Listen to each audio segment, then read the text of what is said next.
Hi, this is Jen with Cherry Tree Beads, and today I'm going to show you how to use these new 4-inch silk tassels that we've gotten in.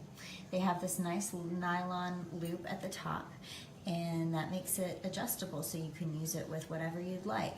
You could attach it to a jump ring, you can put a large hole bead through there. The possibilities are endless. Today I'm going to show you how to attach it to our 36-inch crystal necklace, just to have something easy.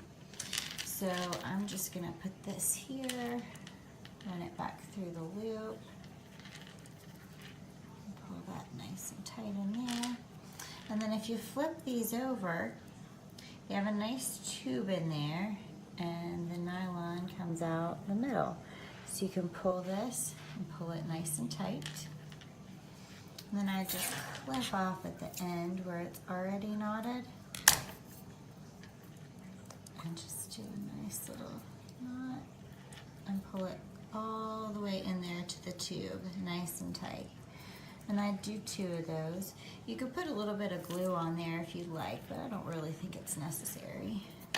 And then go in there and cut it. Not too close so that it's gonna slip back through, but close enough so that you're not gonna see it.